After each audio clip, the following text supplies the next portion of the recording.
Welcome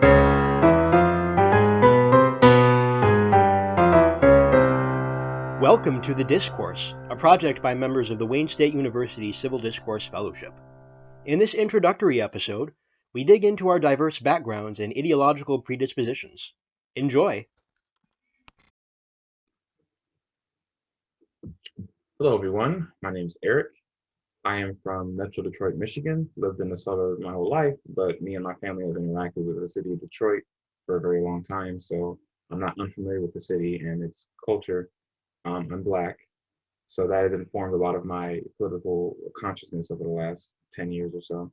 I take a very principled stance against state abuse of power, especially when it comes to the police and such. I consider myself a leftist and ideological affiliation, but that's because my values on humanitarianism, trying to help people, making society work for everybody as a general rule, that seems to align more with leftism from what I've seen. So that's where I place myself right now. Liable to change. Um, I used to be a Christian. I grew up in a Christian household. Since then, disassociated from Christianity, and I see myself as kind of like I wouldn't say unreligious, but I'm not really affiliated with any particular religious group or belief system. So I'm kind of like I don't know. I flow. Um, so that's me. I'll pass it off to Isaac.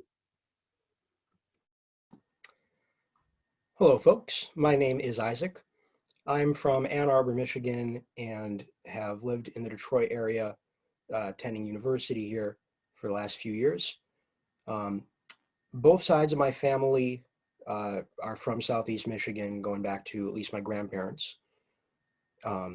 And I am Jewish by birth and persuasion, modern Orthodox. So that means that it is fully integrated into my daily life, but also that I am fully integrated into the non-Jewish society that exists here.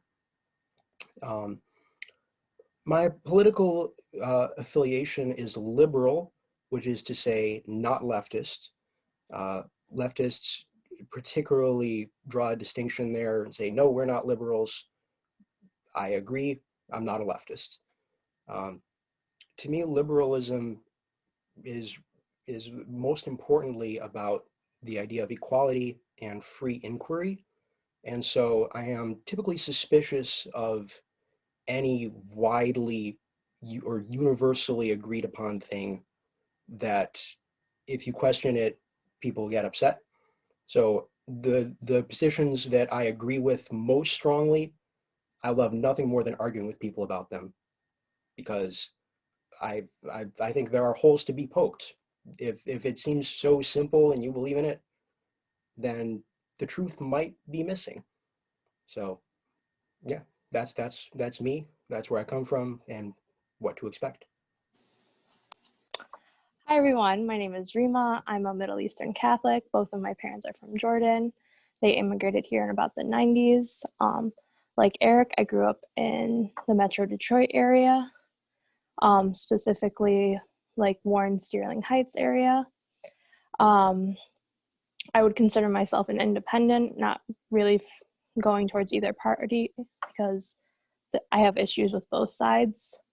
But my political views are more left-leaning, and I believe policies of our government should be for the good of all people, not just a select few. And that's about it. I'm going to pass it off to Zakia. Hi, my name's Zakia, and I was raised in Metro Detroit area, just like everybody but Isaac. And I chose to go to school here close to home because I love the area, and I'm really passionate about urban like health and urban culture and things like that. And I am a nursing student at Wayne State, so serving underprivileged communities is something that I really believe in, and I'm very happy to be here at Wayne State. I was raised Catholic.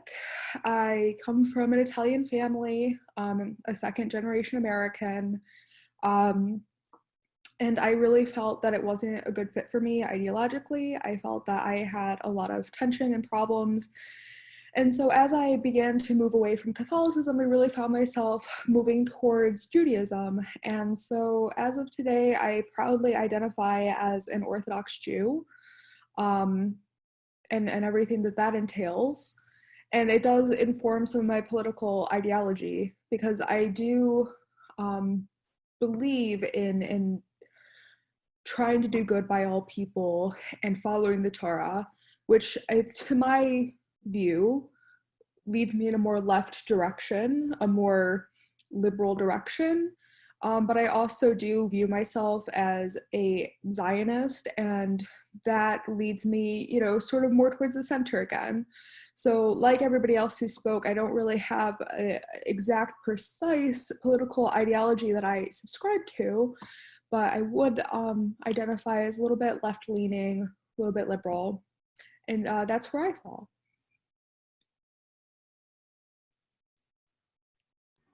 So at this point, now that we've introduced ourselves and we maybe know a little bit more about each other than we did before, more questions may have come up in our minds about each other, and I know I have a few. So that's what we'll spend the next several minutes doing. If I may start, Eric, you said something about you are supportive of populist movements, something like that. I can't remember your exact wording. Um, do, do you find that that is sometimes contrary to what you ideologically would like to see in terms of left politics? Because there are certainly right-wing mass movements, right? Quite certainly. That is an interesting point to bring up. It's something that I have to deal with when I'm, usually when I see a mass movement or movement that has a lot of attention among the common people of a certain nation, region, whatsoever you. I have to, I have to analyze the movement for what it is and be like, does this movement have values that I also hold? And it's just like, without those values, I can't really call myself principled or rational and just supporting the movement because it's a movement. Like that's kind of, I don't want to do that. That's like thoughtless. Um, so usually I try to evaluate the movement for on its own terms as opposed to just assuming it wants the same thing I want because a lot of people like it. Does that answer your question? Well, I guess what I'd ask as a follow-up is, would you maybe modify your initial statements that you like populist and mass movements, or do you still, as a general rule, if it's populist, it's probably going to line up with you, but not always? As a general rule, I'd say that it probably lines up with what I want because for the most part, most governments or like state apparatuses are usually trying to conserve power and take rights and privileges and things that could help larger society away from that society to enrich themselves.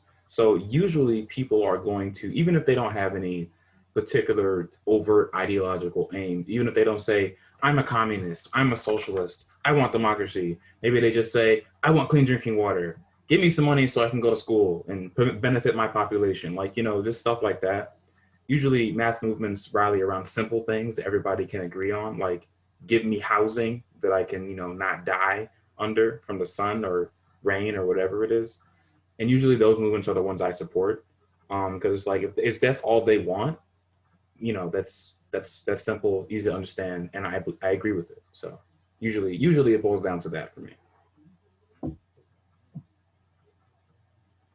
Actually, to piggyback off of Isaac, I have a question for Zakia. You said that you used to be Catholic, or at the very least, you were raised in a Catholic household, and now you're a modern Orthodox Jew. Can you pinpoint the moment where that transition was like made really clear to you, or was it just like a gradual understanding?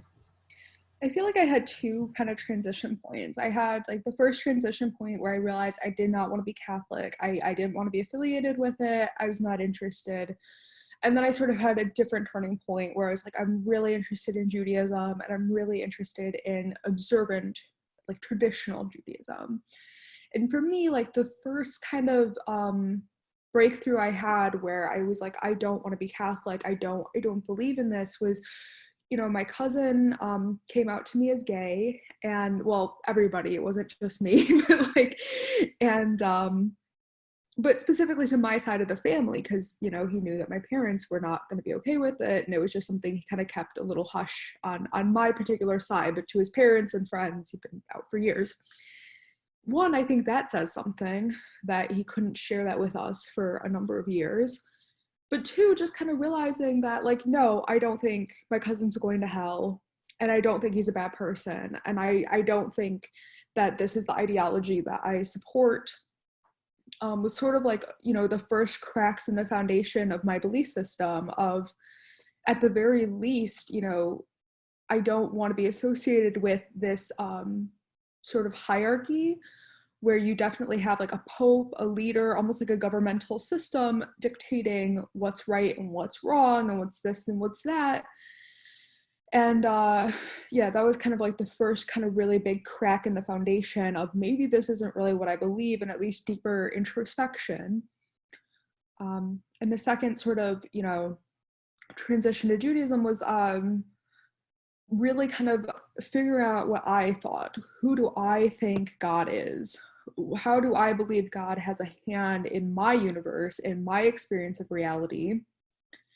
And how do I interpret that? Once I had a pretty good idea of what I felt, it was very coincidental. I ran into other people that felt the same way and happened to be Jewish, and were sharing their ideas about God and the universe and the part, why do bad things happen to good people and all of that. And so I really believe that it was partly like I had to grow within myself to get to that point, but then also I really do believe it was, probably some sort of like divine, calling, I guess. Makes sense.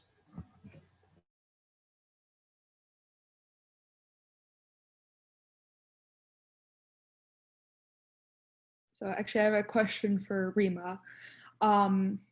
How do you feel that you balance your Arab and your Christian identity? I know you identified as Middle Eastern. Do you identify as Arab, and how do you deal with that? Like, how I know most people automatically think Arab, Muslim, and I know that you're Christian, and I was just wondering if you could like just talk to us for a minute about like your relationship with your identity.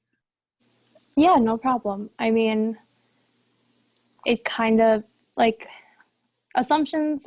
I hate really just people automatically assuming that you're one thing, but you're not. Like, I have had it in a lot of my Arabic classes where everyone assumes that I'm Muslim, and I'm like, no, I'm not actually. Like, Christianity actually began in the Middle East. Jesus is from the Middle East. Yes, we're small, but there are big groups of people who identify as Christian. And just, I feel like with the assumption that, oh, you're Arabic or you're Middle Eastern, you're automatically Muslim, is not beneficial, because the area is actually quite diverse. And it kind of takes away from just that section of the world, like just generalizing one thing. In general, it takes away from its complexity and its richness in the history of the area. So specifically with your question of identifying as Arab, I mean, I know in some communities like the Chaldean community, and I believe some parts of the Lebanese communities, they don't consider themselves Arab because, sorry, I got cut off there.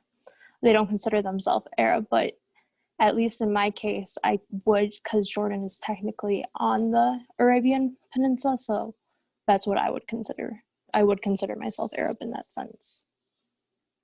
That's really interesting. My step-grandfather was Lebanese and Christian, and so I know that that's something that he sort of struggled with, and again, he actually never identified as Arab, so I was really interested in how you felt about that. Yeah. I mean, in general, like I said, you can't just generalize people. I know I said in general, that was a contrary statement, but I know it is a big question. surrounding Christians from the Middle East. So thank you for that. I actually have a question for Isaac. You mentioned that you know, admittedly are very argumentative. You like picking people apart, you know, trying to see how their brains work, you know, looking at their gears and all that stuff. I do also enjoy that, but I have run into problems sometimes where it's me, myself, or the other person in debates, discussions, what so have you. Sometimes when we discuss things and I feel like I'm attacking their idea, but they feel like I'm attacking them, and then the argument starts getting personal, and then I'm like, whoa, what's going on? So like, how do you deal with that kind of disconnect? Do you try to explain, you know, hey, we weren't doing that, you know, this is what we were doing, this is what I thought we were doing. Did I come across wrong? My bad. Or do you just be like, hey, I didn't come for this, and you like disengage? Because, you know, I've done both in the past, but, you know, everybody responds differently. So as a fellow, you know, argumentative, you know, enjoyer, what do you do? Yeah, so that's a big risk, and especially in the sort of polarized environment where people assume that if you are not with me entirely, you are against me entirely. It's a risk, and the fact is that I usually only do this with people who I've already established we share enough common ground, and I trust that this person is not going to assume I'm attacking them just because I'm questioning things that they believe. Um, However, if it does happen, um, I don't push. I walk away. I drop it. It's not worth it to make somebody think that I'm an enemy. Uh, However wrong they may be about that, the benefit is not going to happen because they're not being responsive, and the cost of destroying the common ground that we have and turning it into a headbutting we are opposed to each other thing, not worth it. So at a certain point, I let it go. Makes sense. I feel the same way. Um,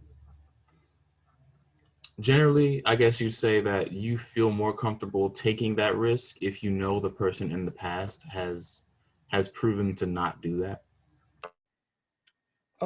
It's more about the relationship that exists between us. So I can't necessarily predict their personality and how they would react, but if I know that they know that there is common ground between us, and that there's a history of us agreeing on very important things already.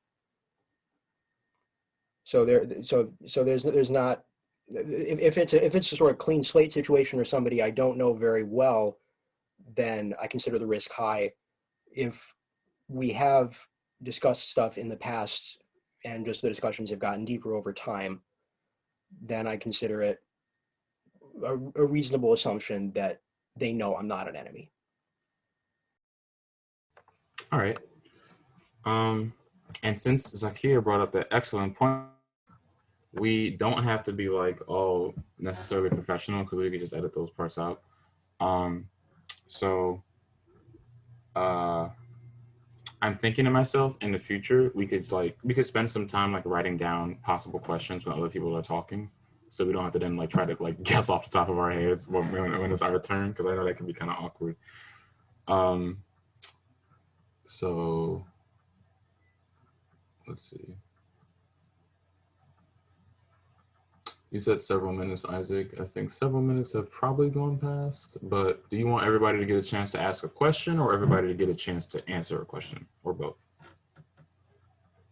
I think I think there's been some engagement from everybody, if not on both ends.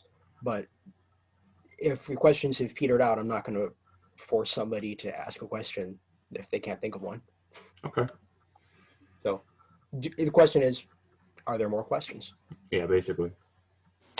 Or Um, do we all feel that we know everything about each other and there is nothing more interesting to find out? I feel that way about all of you, actually. Because I'm in Isaac, so, you know, I know everything there is to know about. this would, I guess, be a more general question. Like anyone could answer this, but how do you handle like, so say, give me a second to clarify. So like say the community you grew up is more on the opposite side of the spectrum than what you believe. How do you guys handle that? Mm. Like for me, I know at least with my school and like the community I'm in, they lean more towards the right, but like I'm more left leaning. How do you guys handle that? So Oh, do I have something to say about that? No, my family is very right leaning, and it honestly makes me sad sometimes, because there's just a lot of like conspiracy theories flying through my house, and a lot of like regurgitation of common tropes. Like for a while, my mom was like, "Oh well, look at what happened when Hitler was pro gun control, and then look what happened to the Jews." And then it's like, by the time you come up for a proper response and say, no, he was not pro gun control, that's not what happened. What? She already has the next thing that she heard from, Channel 4, or Fox News, or her friend, or Facebook, or YouTube, or whatever, and you literally can't keep up. You literally can't keep up with the like misinformation, I guess is the best way to like say it, the conspiracy theories that fly through my house. So like, honest to God, like I feel like there is like a really good place for discourse, and I really, really try. I'll go log on to, the Wayne State Library, and I'll go find peer-reviewed journals, and I know I'm going to be a nurse. I know how to find good research, and I'll go and I'll try and I'll do this and that and the other thing and present it. And at a certain point, there's a place for discourse that can take somebody over here and somebody over here and bring them closer somewhere in the middle. And that's wonderful, and I applaud people who have more success at it than I do. But then again, there's sometimes just you're here, they're there, and reality is right here. And there's nothing you can really do about reality. And so that's kind of where I lose a lot of like patience and ability to keep going. And I feel like it doesn't matter. It's kind of useless anyway. At a certain point, they're not open to it. The media is like so polarized. They already believe what they believe, whether reality follows or not. And so maybe that's not the best way to handle it. But at a certain point, like I absolutely disengage, and the only ammunition I have is to find the best non-opinionated, peer-reviewed, undisputable facts to support myself. And if that doesn't work, then there's nothing I can do. For your question, Rima, I come into that a lot because my extended family is very Christian, and they're all Black. I mean, that might have been assumed, but they're all Southern Baptist, like Protestant. So they're very theologically, they're very fundamental. But that doesn't really filter into their daily lives too much. But if you press them on it, they will be like, yes, the world was created in 7,000 years. And I'm just like, but like, usually when it comes to that, what I feel like my most powerful tool is in a discussion with somebody is to try to encourage critical thinking of any kind. Like, I don't need facts if we can just engage on like a logical plane of if this, then that, right? And they're just like, well, yeah, maybe, okay. And I'm just like, okay, so if that follows, then this must follow, right? And they're just like, oh, well, yeah, that seems to make sense. And you're just like, all right, now we've circled back to the main point of discussion. So if those two things follow, this third thing must follow, right? And they're like, I don't know. And I'm just like, see, what? So, and I tried to do that with my family at, when I was younger at like Thanksgiving or stuff like that, about a number of issues, usually relating to Christianity. But lately it's more been like an economic trend where it's like, I'm trying to be like, people should get this and such economic help. And say one of my family members will be like, oh, well, Eric, you think McDonald's burgers workers should earn like $100,000 a year? I was like, when did I say that? It's just like, I don't know. It just seems like you're about to say that next. I was like, bro, no, I just wanted people to like earn a wage that they could live off of. And they're just like, I don't know about that one, chief. And I'm just like, but do you not go to McDonald's? Do they not provide a service to society? Do they not provide, like, do janitors not wipe down floors in schools? Like, just because they're not, I don't know, like an engineering degree and like type 50,000 words a minute doesn't mean they shouldn't get paid something to live. It's like, and it's hard when people that you know do not come to the opinions that they hold through any kind of critical analysis. It's just like, this seems right, so I'm going to put all of my eggs in this basket with no thinking about it afterwards. And I'm just like, that governs a lot of the interactions between me and my family, who, and the larger community of Black Christians, because they kind of side to one issue a lot of the time. Like, for instance, homosexuality, like, to me, indifferent, unbothered, do what you want. And they're just like, I mean, yeah, as long as it's not in my face. I'm just like, what the hell does that mean? And they're just like, well, you can just don't put it in my face. I'm just like, so don't live? I'm confused what you mean by that. Like, I don't know. It's stuff like that gets me.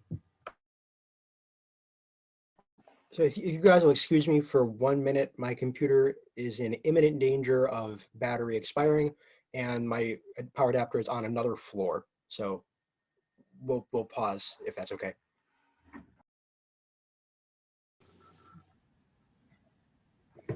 Okay, so we're back. So this might be the last question for everybody, but have you ever had a belief that you had concluded on, like you had, assimilated all the information available to you, had come to your conclusion, believed that you had the right answer? Have you ever had something like that that was changed by civil discourse with somebody who had a different view and had additional facts that you've not been aware of, or just a stronger moral argument, something that actually caused you to change your mind about something you had previously concluded? So actually, I have something to say about this.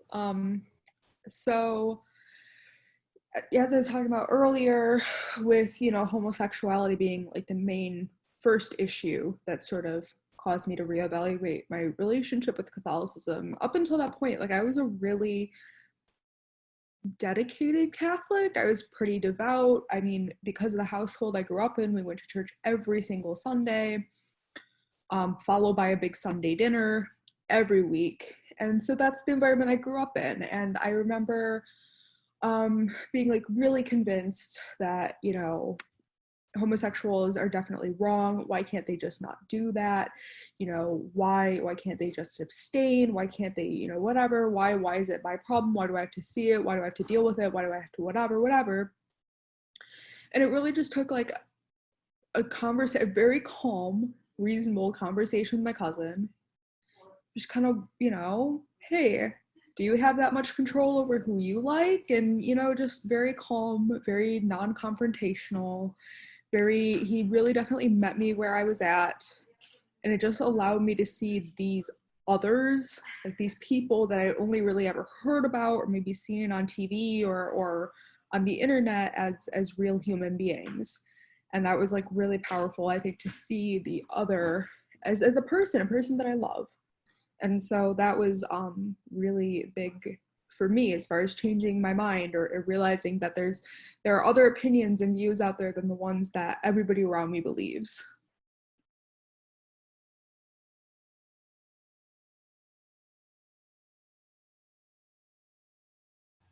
I actually have something to say about this that related to my leaving of Christianity, where it's like, I kind of been struggling with whether I really believe in Christianity for a long time. As soon as I was like basically like a teenager, like emotional self-awareness started to come. And one day I was in church. I forget when this was, but I know it had a huge impact on me, and I still think about it to this day. At the end of our service, the pastor was talking about some kind of global, I don't know, donation thing, like, hey, donate this thing so we can go to Poland somewhere and open up another church. And I'm just like, okay. And then he starts talking about, I've been thinking about something. God sent this to weigh on my heart.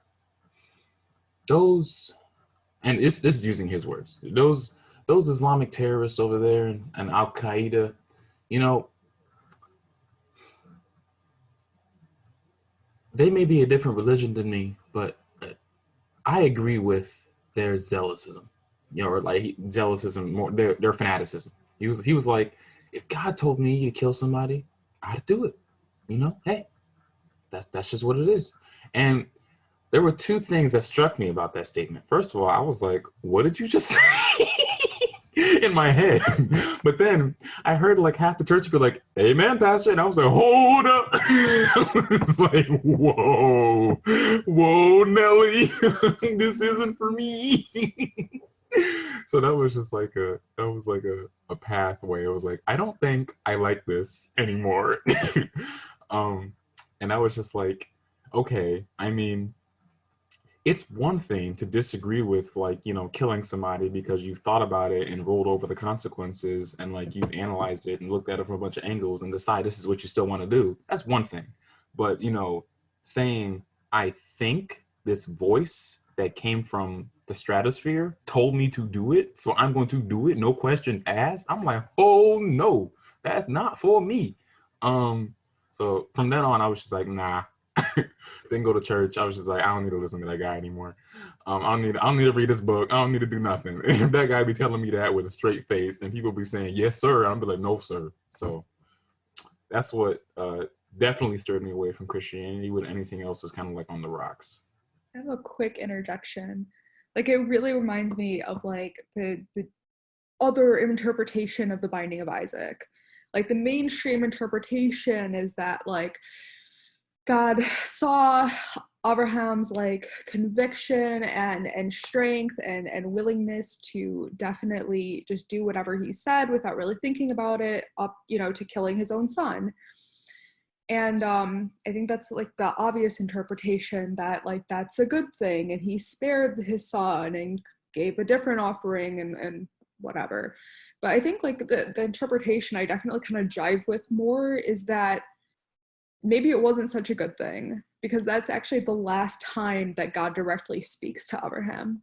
After that, it's just angels and messengers and things like that speaking to him. So I feel like there's definitely that other like side to religion, that like, sometimes maybe it seems like the right thing to do is just to listen to the voice from the stratosphere, but maybe even to the voice in the stratosphere, that was a little much.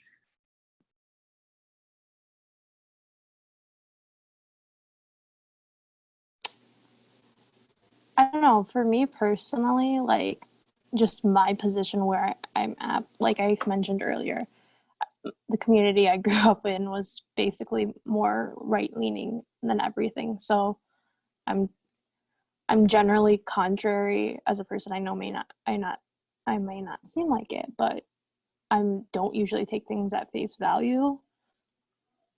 So like I usually like to do my research on what opinions are out there, see um what each side or sides have to offer, and like I'll base my opinions on like what I believe is correct. Like for example, homosexuality. No one should be condemned for who they love. If we're, I like to say, if we're gonna go off the one commandment that Jesus taught us to, this is with any Christians I talk to, I'm like, his command, the main commandment he gave was love, and to do basically to treat each other with like love and basically do it that way. And I'm like, condemning someone for whom they love, that's not treating someone with love. Just being cruel and exclusionary, that's not love at all. So you're directly contradicting what you believe in. So I take it through the process of like what I believe, what opinions are out there. I'll go through the arguments and see if they make sense logically to me. And if they do, I will agree. If I ever get any more information, of course I'll evaluate it. No person knows all the information in the world. That's not possible. We all have different experiences. So I look at the research, what I've researched. I'll make my decision off of that, but if I get more information, I'll reconsider it. That's how I usually think, at least.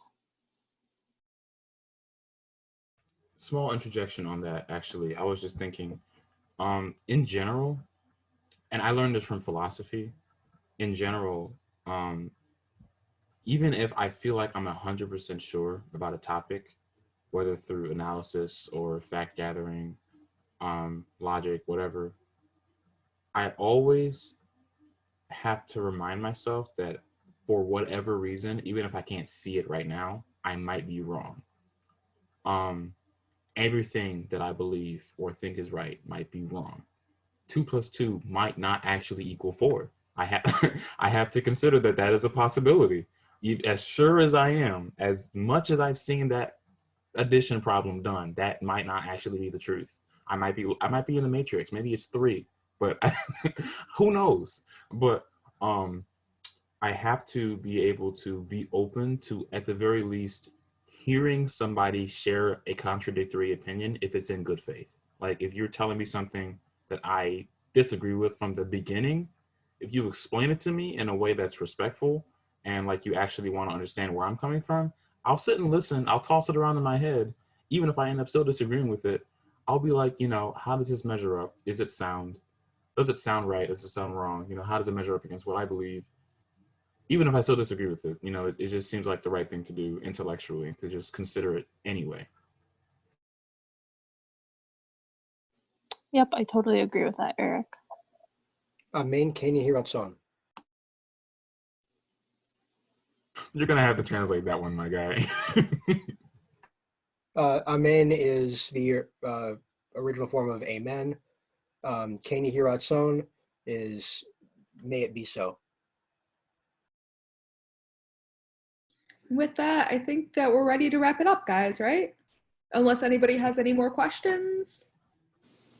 I don't have any, so if you guys have any, go ahead. All right, great. So I would really like to thank anybody who is tuning in for tuning in, and we hope that you'll follow us on our journey.